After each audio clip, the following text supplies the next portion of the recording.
algunos domingos ya hemos estado analizando lo que encontramos aquí como la esencia del Evangelio y del cristianismo en el libro de Hechos.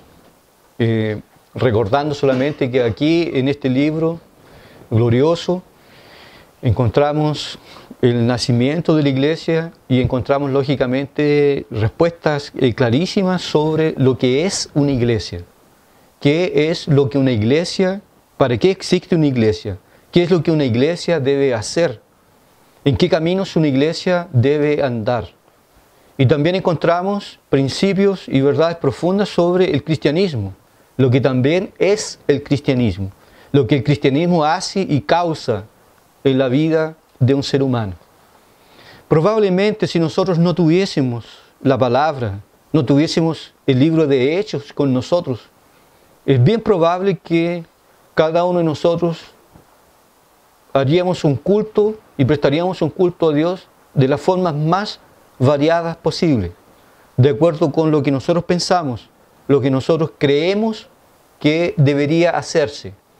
Sin embargo, por soberanía de Dios, el Espíritu Santo registró estos acontecimientos para que nosotros pudiésemos andar por ellos. Sabemos también que el libro de Hechos es un libro histórico. Hay ciertas cosas que, podríamos decirlas, no son tan claras, porque como es un libro histórico, a diferencia del libro de Romanos o del libro de Efesios.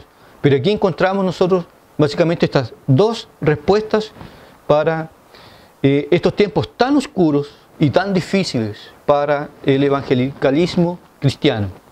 ¿Qué es el cristianismo? ¿Qué es una iglesia? ¿Para qué existe una iglesia? ¿Qué debe ocurrir en una iglesia? ¿Cuál es la razón de ser de una iglesia? En el capítulo 3 encontramos entonces un milagro extraordinario, irrefutable, hecho por Pedro y por Juan.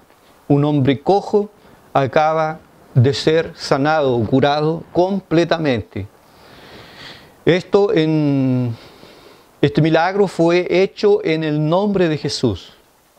Pedro dijeron: nosotros no tenemos ni plata, nosotros no tenemos oro, lo que nosotros tenemos, eso te damos.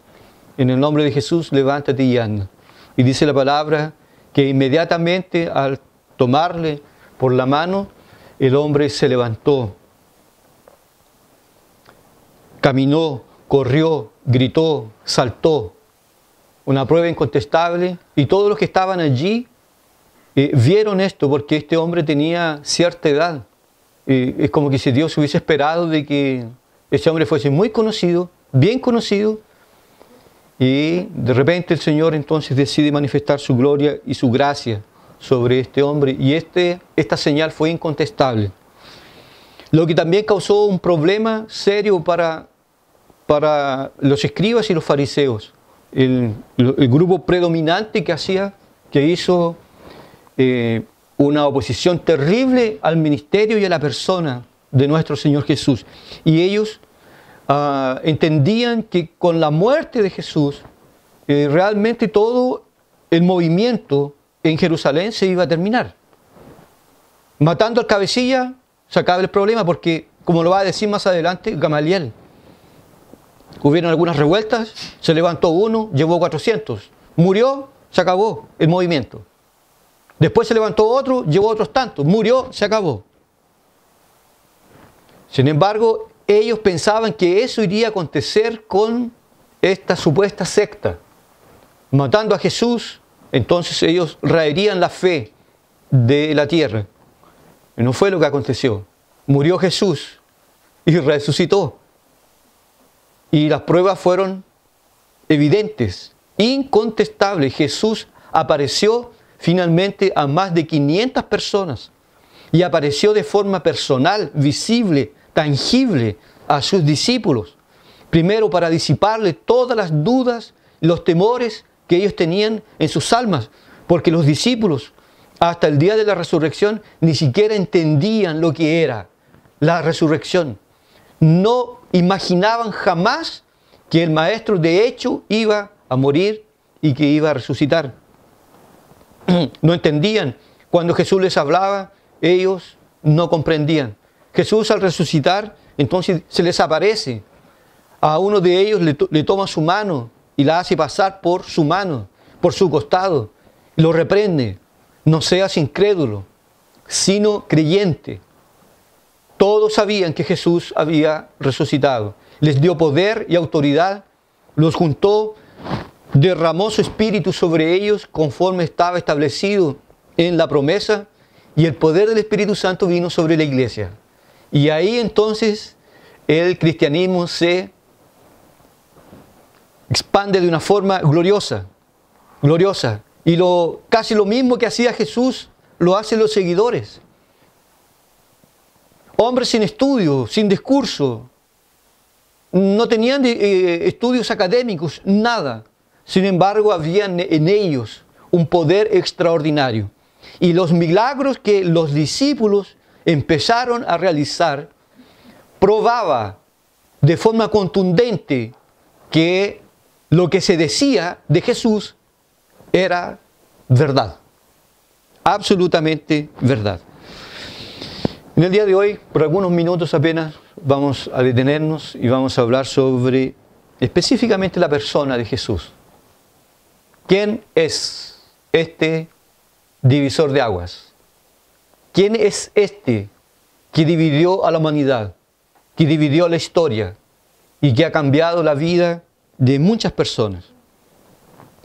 Lo primero que nosotros podemos ver cuando hablamos sobre Jesús, la persona de Jesús, el glorioso ser de Él, todo lo que dijo, lo que hizo, lo que enseñó, todo fue un gran problema para la religión establecida, la religión oficial. Nosotros sabemos que los judíos lo rechazaron. Lo rechazaron como nación. Lo rechazaron como cuerpo. Lo rechazaron como árbol. Ahí tenemos la higuera. Lo rechazaron de todas formas y maneras.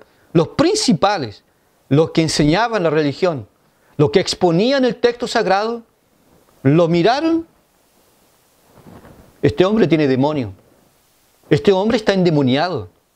Este hombre no puede ser lo que él dice ser. Este hombre se hace semejante a Dios al decir que es hijo de Dios. Entonces los judíos, cuando contemplaron la persona de nuestro Señor Jesucristo, ellos no tuvieron una correcta concepción, idea, pensamiento, doctrina sobre la persona de nuestro Señor Jesucristo. Y por consiguiente, ellos tuvieron una mala relación con Él. Porque es así. Si usted tiene una idea equivocada sobre Jesús, usted va a tener una relación equivocada. ¿O usted ha visto en algún momento a algún católico romano arrodillado, clamando y suplicando y adorando el nombre de Jesús? ¿No es más común ver a un católico romano arrodillado y postrado ante María y clamando a ella y haciéndole ruegos a ella en vez de al Hijo de Dios? ¿O ustedes han visto en algún momento a un testigo de Jehová adorando al Hijo de Dios, postrándose ante Él, derramando sus almas, sus lágrimas, su corazón ante el Hijo de Dios? Si existe una idea equivocada sobre el Hijo de Dios, va a haber una relación equivocada con el Hijo de Dios. Y esto también se aplica a nosotros. Si nosotros no tenemos una concepción correcta sobre lo que la palabra de Dios dice sobre nuestro Señor Jesucristo, es evidente que nosotros tendremos una relación equivocada sobre el Hijo de Dios. Podrá ser un buen maestro, podrá ser un gran profeta, podrá ser un mártir, pero nunca mi Salvador, nunca mi Señor, nunca la razón de mi existencia. Y por consiguiente mi vida revela eso. De que lo que más me importa y me interesa aquí en esta vida es desarrollar mis ideas, mis proyectos, mis anhelos, mis deseos personales. Esto es lo que más importa. Porque Jesús no es lo que probablemente la Biblia dice que Él es. Los judíos como nación entonces lo rechazaron. Es interesante cuando Mateo, Marcos, Lucas y Juan describen cómo los judíos y los líderes se confrontan con la persona de Jesús. Odio mortal. Su aspecto era glorioso. Su imagen, su personalidad era algo maravilloso.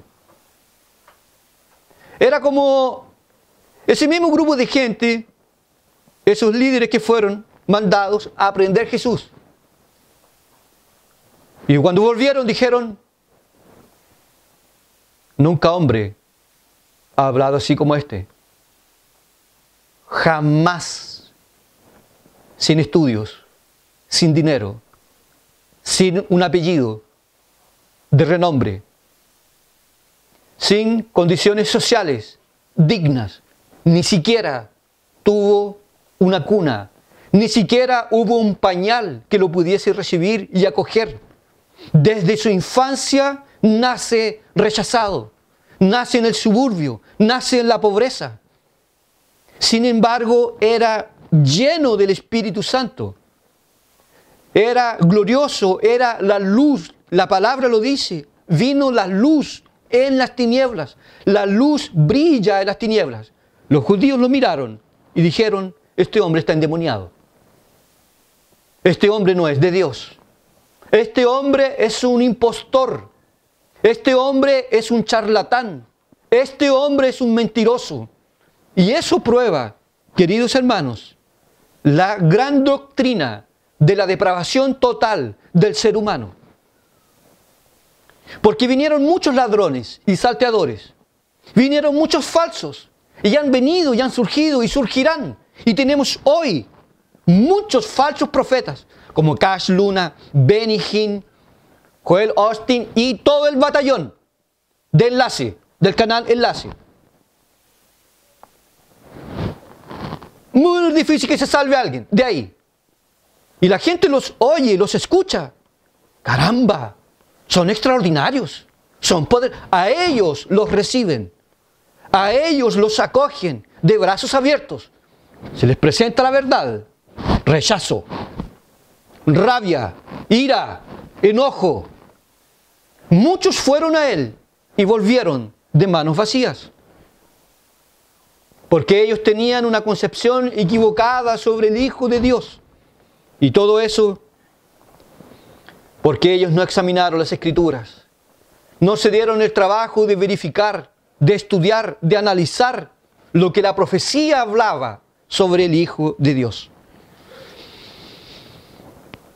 Esto ocurre hasta el día de hoy. Hasta el día de hoy. Y la mayor necesidad que nosotros tenemos como seres humanos es conocer al Hijo de Dios. Conocerlo a cabalidad. Y cuando digo conocerlo no me estoy refiriendo específicamente, incluye, pero no me estoy refiriendo solamente a teología, que Jesús, y ese es un peligro que nosotros debemos evitar, verlo como un objeto de observación. Verlo como un objeto de museo. Ah, esto aquí, esto acá. Y analizarlo y verlo. Sin embargo, ninguna relación con Él. Él no me domina. Él no me controla. Él no impone y tampoco lo dejo que imponga su voluntad. Lo que Cristo hacía con el Padre, puede ser que nosotros no lo hagamos. Jesús dice claramente, y yo le pregunto a usted, y me pregunto a mí mismo, si son esas nuestras convicciones. Mi comida, mi bebida, es hacer la voluntad de mi Padre. Su mayor aflicción fue no contemplar el rostro de Dios en la cruz. No fue la cruz en sí, no fueron los clavos en sí, no fue el oprobio, el vituperio que Él sufrió en la cruz. Fue no tener comunión con Dios al imputársele el pecado de su pueblo. ¿Son estas cosas que a nosotros nos dominan? ¿Son estas cosas que a nosotros nos controlan? Son estas cosas que dirigen nuestros pensamientos desde el momento que usted se hunde en sueño hasta el momento que sale el otro día a flote de su sueño. ¿Quién está allí presente? ¿Cuáles son los mayores deseos de su alma? ¿Cuál es la mayor sed que usted tiene? ¿Es formar una familia? ¿Es terminar una profesión en la cual usted pueda ganar mucho dinero y pueda tener una vida cómoda? A usted le seduce y le atraen las cosas de este mundo, las luces de este mundo. Realmente, pucha, si yo tuviese dinero, yo tendría una casa, yo tendría autos, yo tendría una familia, yo sueño con una familia. ¿Eso ocupa su tiempo? ¿Eso? ¿O es realmente la persona gloriosa de nuestro Señor Jesucristo? Esta es la gran diferencia entre el cristianismo verdadero, el cristianismo vivo, el cristianismo auténtico y la religión. La religión de un Estado, la religión de un pueblo, de una persona. Que todo es seco, que no hay emociones, que no hay humillación. Aquí tenemos en estas dos personas la figura de la verdadera religión y de la falsa religión. Simón y la mujer pecadora. Simón invitó a Jesús a cenar porque tenía curiosidad, había escuchado hablar sobre el Hijo de Dios. Le parecía curioso, quería ver algún milagro, como Herodes. Pero qué cosa mejor que invitarlo a cenar. Y allí entonces, en una cena, en una comida, ponernos a charlar, conversar, sacar ideas, sacar conclusiones sobre esta persona, la persona de Jesús. Y lo invitó a cenar. Y dice la palabra que en medio de la cena entró una mujer que no había sido invitada, entró a la cena. Y esta mujer se quiebra. Esta mujer no se contiene. Esta mujer derrama su alma. Ahí tenemos la falsa y la verdadera, el verdadero y el falso cristianismo. En Simón, él es dueño de sí mismo. Simón juzga, Simón critica, Simón analiza. Simón dice de una forma despectiva, si este hombre fuese profeta, él sabría qué clase de mujer o de mujercilla es esta. Él lo critica, lo analiza. Él es dueño de sí mismo, de sus emociones, de su razón. La mujer no se contiene. A la mujer en la presencia del Hijo de Dios se le viene todo su pasado, se le vienen todos sus fracasos, todos sus pecados están allí presentes ante el Dios Todopoderoso, el Hijo de Dios. Y ella no puede hacer otra cosa, ni siquiera puede hablar, sencillamente expresa toda su devoción, su impacto a través de las lágrimas.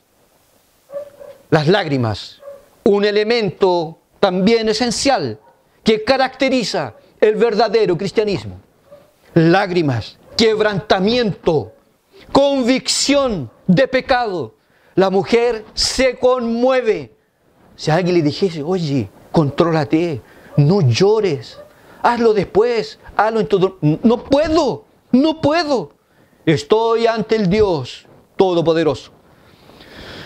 Por eso nosotros preguntamos, y yo le pregunto a usted hoy, finalmente, ¿cuál es la relación que nosotros tenemos con el Hijo de Dios? Jesús para usted, por ejemplo, es un objeto de debate, es un objeto de estudio, o Él es la razón total de su existencia. Desde la mañana hasta la noche, usted no puede dejar de pensar en Él. Y durmiendo aún, sueña con la gloria de Dios. Usted sueña con partir de este mundo para verse libre de la lepra llamada pecado, corrupción, esta cosa terrible que nos hunde, que nos predispone hacia el mal, que nos deja indispuestos para buscar a Dios.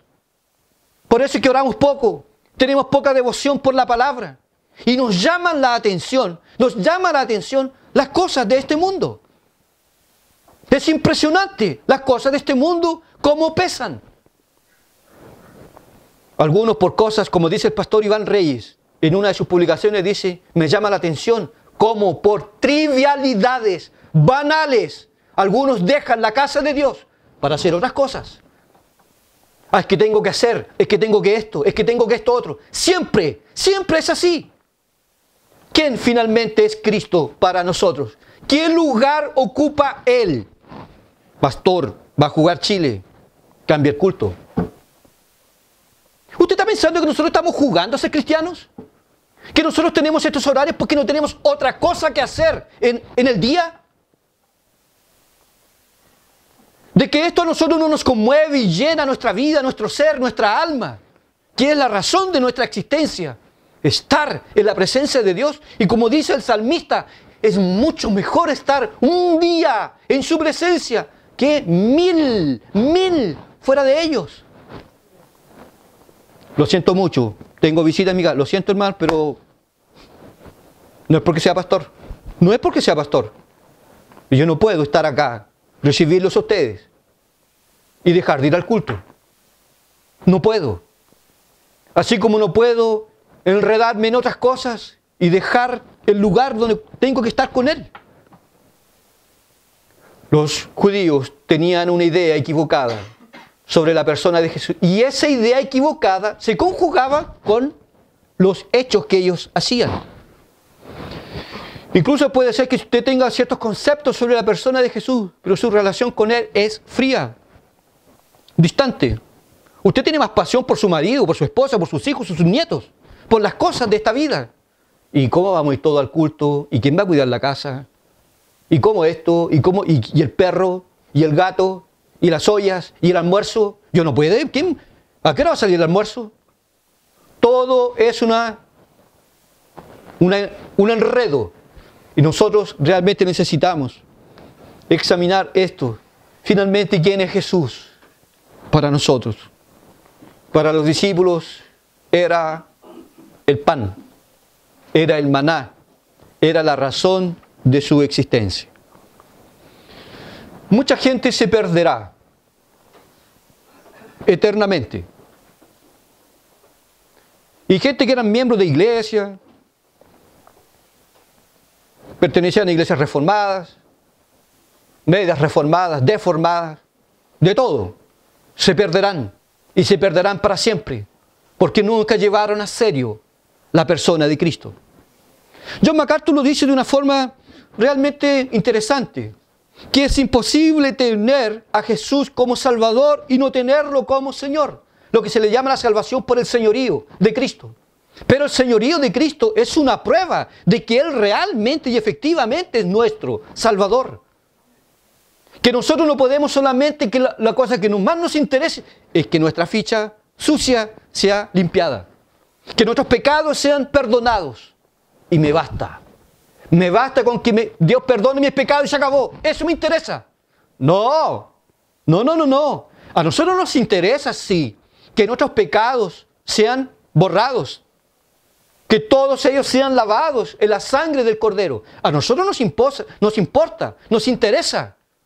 Pero nos interesa más aún, después de ser perdonados y lavados, andar con Cristo, caminar con Cristo, conocer a Cristo, conocerlo y gozarlo para siempre.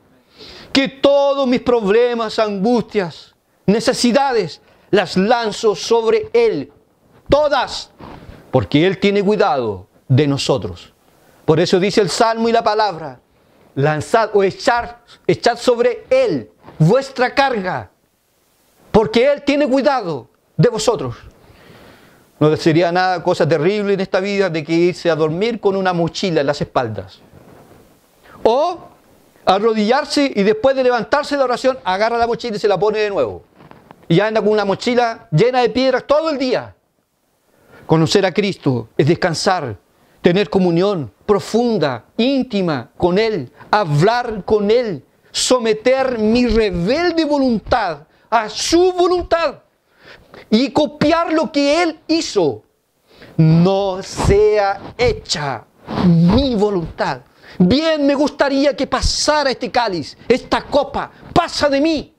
Sin embargo, no sea hecha mi voluntad, sino la tuya. Quisiera que se hiciera esto. Quisiera que ocurriera esto conmigo. Quisiera que pasara esto conmigo, Señor. Sin embargo, es probable que yo esté equivocado. No se haga entonces mi voluntad, sino la tuya. Ese es el pensamiento de alguien que conoce a Jesús. Y de repente, sin darnos cuenta, el carácter de Cristo empieza a dominarnos y a controlarnos. Y el Maestro nos manda de vuelta a los primeros pasos del cristianismo, el Sermón del Monte. Bienaventurados los mansos, bienaventurados los humildes, bienaventurados, este es el Evangelio de la contradicción, bienaventurados, felices los que lloran, bienaventurados los mansos, bienaventurados los humildes, bienaventurados en un mundo podrido y vil y miserable y sucio, bienaventurados los limpios de corazón, porque ellos verán a Dios. Bienaventurados los que son perseguidos por causa de la justicia, porque así también persiguieron a los grandes. Y si a usted, o si a ti te persiguen por causa de la justicia, es porque tú te pareces con los santos. Si el mundo te aplaudiese, si el mundo te felicitase, probablemente seas amigo con el mundo. Los judíos no tuvieron una idea correcta sobre el Hijo de Dios. Por consecuencia, lo rechazaron. Y no solamente lo rechazaron, lo mataron. Quien no es por Él, es contra Él. Quien no junta, desparrama. O estás al lado de Él, te entregas, o tú haces parte del complot, o tú haces parte de la rebelión contra Dios. Ayer estábamos hablando, diciendo aquí, que una persona que hace parte de un movimiento o de una iglesia corrupta, perversa, cruel, si tú no sales de ahí, haces parte. Pasiva, haces parte. Pedro dijo, ustedes mataron, ustedes negaron, ustedes rechazaron al santo. ¿Nosotros? ¿En qué momento? Sí, porque cuando nosotros no nos curvamos y lo rechazamos, lo estamos negando. Somos contra Él. No somos suyos. Podemos hasta confiar en Él. La pregunta es saber si Él confía en nosotros. Si nosotros podemos realmente incluso dar nuestra vida por causa de Él. Hermanos, esta es la iglesia. Esto es cristianismo. Una relación viva, orgánica, vital, con el centro de la iglesia, que es el Señor Jesucristo. Lo dijimos ayer nuevamente, y hoy día lo volvemos a decir. Cuidado con estar preocupados con las cosas del reino, y no con el Rey del reino. Estar preocupados con cosas periféricas, y no con la esencia. Marta y María. Marta, turnia de ojos espirituales. Uno en el mundo y otro en Cristo. Y Jesús le dijo, el estigmatismo del alma no es bueno. Vas a andar cansada, atareada, reclamando por todo. Marta, Marta, Marta, Marta. A mí probablemente me dirían unas 3, unas 4, unas 5, unas 6 veces, me llamarían por mi nombre. Miguel, Miguel. Caramba, Miguel, Miguel, Miguel. No entiende. Se domina, se deja dominar por las pasiones. María está sentada. María contempla al Hijo de Dios. María se goza en Él, se recrea en Él. Y Él es Él, y solo Él es nuestro gozo, nuestra paz. Justo, santo, puro, recto, manso, humilde. Lleno de gracia y de verdad, dice Juan. Y vimos su gloria, como la gloria del unigénito del Padre, lleno de gracia y de verdad. ¿Eso ves tú en el Hijo de Dios? Él realmente es tu gozo, tu paz, tu contentamiento, tu alegría, tu júbilo.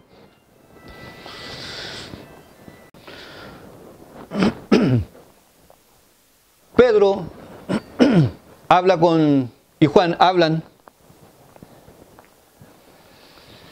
Aquella multitud que está allí presente. ¿Por qué qué ustedes nos miran a nosotros? Como si por nuestras virtudes o poderes de piedad hubiésemos hecho esto. No fue por causa nuestra. Lo hicimos en el nombre de Jesús. La multitud pusieron los ojos en el milagro. La multitud pusieron los ojos en la bendición, no en el que bendice. Parece que es más fácil mirarle a Dios las manos que su rostro. Las manos que bendicen. Eso es un detalle. El milagro aquí, como dije el domingo anterior, Pedro lo agarró y se lo echó al bolsillo.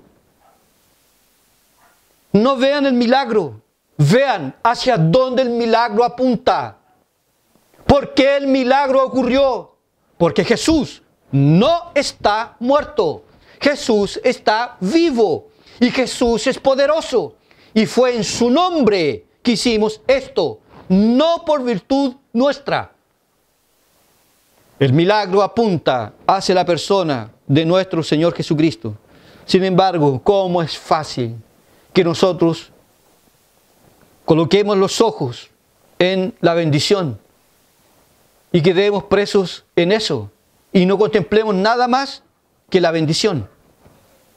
Sí, realmente, hermano, tener una compañía, un esposo, un novio, una novia, es maravilloso. Después de la cruz de nuestro Señor Jesucristo, no hay cosa más linda y maravillosa que tener una familia, que estar enamorado. Pero ¿vamos a vivir en torno de eso? ¿Vamos a vivir en razón de eso? ¿O del dinero? ¿Y de lo que el dinero puede proporcionar? Todo se acaba, todo se termina, todo se mueve, todo se pudre, todo se consume, todo. Así que por más que usted coloque los ojos sobre una niña linda y maravillosa, en 20, 30 años más va a estar un poquito diferente. Así como él también va a estar diferente. Yo quería que no pasara el tiempo. Quería frenarme en el tiempo. Quería estar bordado en el tiempo, estático en el tiempo, que el tiempo no pasara. La bendición no tiene importancia en sí.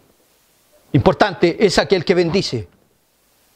Importante es su mano, su ser, su persona. Que mientras nosotros envejecemos y nos llenamos lentamente de algunas pocas y buenas arrugas y de unas lindas canas, nos vamos interiormente fortaleciendo y vamos creciendo y nos vamos poniendo robustos y fuertes, y parece ya que poca cosa nos avala, porque ya aprendí a contentarme y a gozarme en el Dios de mi salvación. Y aunque se mueva la tierra y tiemble como agua, mi corazón estará confiado, porque yo descanso en Dios, en Cristo. Tengo la gracia y la bendición del Espíritu Santo de Dios todos los días de mi vida. En cada momento el Espíritu Santo de Dios está trabajando en mí. Los judíos mataron a Jesús porque se acercaron a Él de una forma equivocada. Puro preconcepto. Algunos cayeron rendidos a sus pies, como la mujer pecadora. Como el propio Pedro, que dice: ¿a quién iremos? ¿Qué podríamos encontrar en el mundo si solamente tú tienes palabras de vida eterna? Mi alimento, mi consuelo, mi paz. Puedo estar en las peores circunstancias, pero tengo paz. Puedo hacer lo que dice el Salmo. Yo me acuesto y duermo. No me siento, me acuesto. Porque algunos se sientan y duermen. Principalmente a la hora del culto. Yo me acosté y dormí. Esa es la enseñanza bíblica. No es me senté. No es me senté y dormí. Yo me acosté y dormí. Porque el Señor me sustentaba. El Señor me cuidaba. Y usted sabe que el sueño, el buen sueño, también nos habla sobre la comunión que nosotros tenemos con Dios. Porque las almas atormentadas de los hombres ni en el sueño tienen paz. y viven a base de remedios y de píldoras y de drogas y de whisky y de coñac, cachaza, caipira, caipiriña, todas esas cosas para poder, por menos, dormir alguna cosa. El hombre de Dios puede hasta en un barco se está hundiendo, como los hermanos moravos, tener paz. Puedo tener paz en medio de la tormenta. Los judíos se acercaron de la forma equivocada, porque no examinaron las Escrituras, porque no dieron atención a las palabras de Jesús, no dieron tampoco oídos a su voz, rechazaron sus demandas. Yo soy, yo soy, todos rechazados. Estaban con una raqueta de tenis en sus manos. Y ves que salía una verdad gloriosa. ¡Pah! No, blasfemia, miente, es engañador. Aparece un falso profeta. Este sí. Y vendrá el anticristo en persona, carne y hueso. Y van a decir ellos, Él es el Cristo. Él es nuestro Salvador. El hombre en estado de pecado llama a lo bueno malo, a lo malo lo llama bueno. Rechazaron todas sus demandas, no le honraron. Jesús lo dijo, vosotros me deshonráis, porque el amor del Padre no está en vosotros. ¿Usted le honra o le deshonra? Con sus pensamientos, con sus palabras, con sus actitudes, con su caminar, con sus decisiones. Como dije anteriormente, ¿es su pan hacer la voluntad de Él? Si dependiese de una diosa pagana llamada libre albedrío, supongamos que usted tuviera esta cosa, que los filósofos le llaman así. ¿Qué decisión usted podría tomar si realmente fuese completamente libre? Si nosotros somos cristianos de verdad, escogeríamos no pecar jamás. Jamás queríamos decidir, jamás envejecer. Renovarme cada vez más físicamente. Volver en el tiempo. Vitalidad, vigor, fuerza, belleza, energía, siempre. Un cristiano, lo primero, sacar el pecado de mi alma, salir de la jaula, abandonar la corrupción que hay en mí, que me entristece, que me endurece, que petrifica mi alma, mi corazón, me indispone para buscarlo, para honrarlo, para amarlo, para seguirlo. Y millones se perderán eternamente, porque no ponderaron, no buscaron correctamente informarse y tener una correcta relación con el Hijo de Dios. Porque como nosotros bien sabemos, la eternidad de un hombre, la condenación eterna y la salvación eterna de un hombre depende, es algo personal y depende de la relación que la persona tenga con Cristo Jesús. Jesús para los judíos era lo peor de lo peor. ¿Y qué cosa peor de lo peor? Hay que matarlo, hay que arrancarlo, hay que destruir a este hombre. Esas eran sus palabras. Y el mundo así lo hace con el Hijo de Dios. En no darle atención a sus palabras, en no reconocer y someterse a sus demandas. El mundo se perderá por toda la eternidad. Y no serán pocos los que se perderán en el infierno.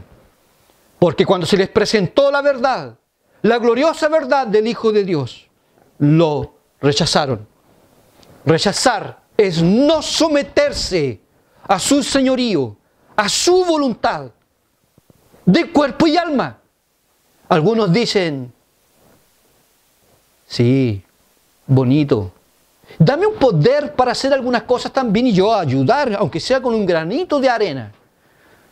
Y algunos lo hacen. Sin embargo, sus almas no están rendidas ante Él. Eso es lo que importa. Escúcheme bien usted que viene acá. Eso es lo que importa, lo que interesa, que usted se rinda ante Él. Que usted doblegue todo su ser y todas sus voluntades a Él. Nada más importa. Los milagros no interesan. Si vemos o no vemos milagros, si hablaremos en lenguas o no, tengamos visiones, eso no interesa. No tiene ninguna importancia. Lo que importa es mi relación con el Hijo de Dios. Apareció un pelotón de gente diciendo: Señor, Señor, en tu nombre hicimos señales, prodigios, señales, maravillas. ¿Sí? Yo sé que lo hicieron. Pero yo a ustedes no los conozco. ¿Usted se da cuenta cómo un pecador puede ir tan lejos en su religión y finalmente perderse? ¿Perderse por qué? Porque nunca tuvieron una relación personal, estrecha. Jesús nunca fue el todo de ellos. Y Jesús lo exige. Jesús lo reclama. Él dice: ¿cuál es la persona que, encontrándose con un tesoro, no va, lo tapa, va y vende todo lo que tiene? Vende todo y vuelve y compra aquella parcela donde está el tesoro, porque es su tesoro, es su riqueza. ¿Cuál es el hombre que pierde una moneda y no se aquieta hasta encontrarla? ¿Cuál es el pastor que pierde una oveja y no va atrás de ella para salvarla? No puede dormir. En otras palabras, Jesús está diciendo: yo exijo devoción total, absoluta, rendición completa en todo. Que Jesús no sea el copiloto. Parece cosa buena porque está cerca. No me interesa Jesús como copiloto. Él tiene que ser el piloto. Y tú no eres copiloto de él tampoco. Tú estás atrás, en el banco de atrás. Estás moribundo. No tienes ni siquiera cómo moverte. No tienes poderes para tal. Sin embargo, Él está en el control de la historia. El Rey de la gloria. Rey de reyes. Señor de señores. Único Hijo de Dios. Inmutable. Perfecto. Justo y recto son sus caminos. Todas sus demandas son verdad. Y aquel que se somete a ellas, más cada día, más paz, más gozo, más felicidad. ¿Quieres tener cara de ángel? ¿Quieres tú tener cara de ángel? Que hasta se te note en tu forma de hablar que tú eres diferente. Sométete a Él. Sométase a Él. Y en medio de la crisis lo miraron a Esteban y vieron en su rostro como un rostro de ángel. Llegó Jesús ante Pilato. Pilato lo miró. Ni siquiera se defiende. ¿Cómo podría ser él un embustero? ¿Cómo podría ser él un traidor, un engañador? Su mirada lo denuncia. Y Pilato quiso librarse de él, porque no hallaba nada de errado, de malo en él.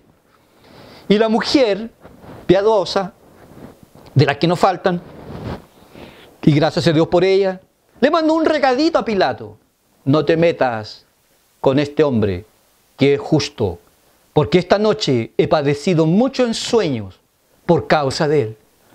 No te metas con él. No vayas a decir una cosa contra él, porque él es justo. Jamás elevó una oración diciendo: Padre, perdóname. Padre, límpiame. En dos oportunidades dijo algo: ¿alguien me convence de pecado? ¿Alguien me convence de pecado? Y en otra oportunidad, el diablo: nada de lo suyo hay en mí. Recto, justo y santo. ¿Es justo entonces y legítimo que lo tratemos con menoscabo, con desprecio. ¿Por qué no someterse a su voluntad? Es rebelarse contra Él. Es sublevarse contra Él. Yo termino hablando, hermanos, lo siguiente. En este episodio los hombres colocaron la mirada en Pedro, en Juan, en el milagro. Ellos lo rechazaron. No miremos los milagros, tampoco las circunstancias que nos cercan en esta vida, porque todo esto cambia. Hoy día podemos tener salud, mañana podemos estar contando nuestros días, que nos quedan poco. Todo termina, todo fenece, todo se pudre, todo se quema, todo termina. La gloria de Dios no acaba nunca, jamás, y llena el alma, inunda el desierto y lo transforma en un valle. Ahí tenemos el valle de huesos secos, secos, sin vida. Vean cómo termina esa visión. Un ejército vivo. Entró en ellos el Espíritu de Dios. Pregúntele a los escribas y fariseos quién es Jesús. Impostor. Pregúntele a la mujer pecadora quién es Jesús. Pregúntele a Cash Luna quién es Jesús. La fuente de los tesoros aquí en esta tierra. Pregúntele a los padres, Abraham, Isaac, Jacob. Jesús lo dijo, Abraham miró porque tenía una visión extraordinaria. Vio mi día y se alegró, se regocijó, se contentó. La madre de Juan el Bautista va a visitar a María, ya embarazada. Y cuando habla con María, dice la palabra que el niño adentro fue lleno del Espíritu Santo. Solamente por su madre haber visto a la madre del Salvador. No es cualquier cosa, el Hijo de Dios. Merece toda nuestra atención. Merece nada más que toda nuestra vida. Y si hay algo entre nosotros y Él que estorba, entorpece nuestra comunión, arránquese el ojo, córtese la mano. Los pies, la misma cosa. Haga cuenta que no los tiene, porque nada puede interponerse entre nosotros y el Hijo de Dios. En un caso eran las sandalias. Moisés, la tierra es santa. Y entre tú y yo están las sandalias.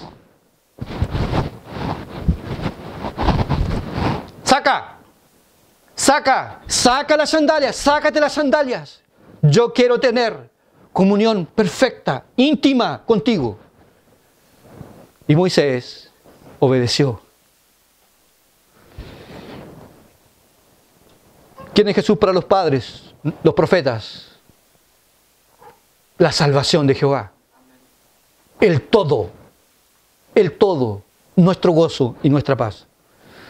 Hermanos, cuando nuestros ojos se cierren a esta vida y usted tenga que dejar esposo, esposa, hijos, padres, casa, títulos, todo colgado en la pared, nos encontraremos con Él y le veremos. Los que entregaron sus vidas a Cristo aquí, será de veras glorioso encontrarnos con Él por toda la eternidad. ¿No le ha pasado a usted en algún momento en el aeropuerto de Santiago, tomando un vuelo, se encuentra con un famoso por allí y se le va a los ojos? Siempre lo he visto en la televisión, pero es diferente personalmente. Y lo mira. No sé si me ha pasado solamente a mí, pero lo mira, mira la media vuelta y lo mira. Es diferente. Tanto tiempo viéndolo de lejos, ahora tan cerca. tuve una experiencia media cómica. Yo siempre fui hincha de un equipo de fútbol extraordinario, São Paulo. Y no me toca, y nunca pude ver un partido de ese equipo, personalmente, nunca pude. Muy lejos. Y no me ocurre el caso de viajar de São Paulo a Santiago y me vengo con todo el equipo en el avión. Y no fue cosa menos que me tocó exactamente sentarme al lado del arquero.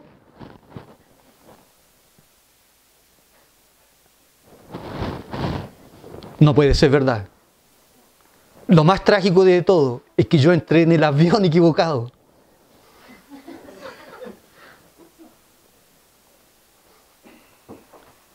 Hice el papel de estúpido. Me quedé ciego. Señor, usted está en el avión equivocado. Pero después tuvieron misericordia y me dejaron ahí. Extraordinario. Eso. Mire, hemos oído hablar. Hemos escuchado. Un día va a ser cara a cara. Persona a persona. Y en ese día, porque usted va con una maleta llena de preguntas. Y la palabra lo dice, y en aquel día nada me preguntaréis. ¿Por qué? ¿Por qué?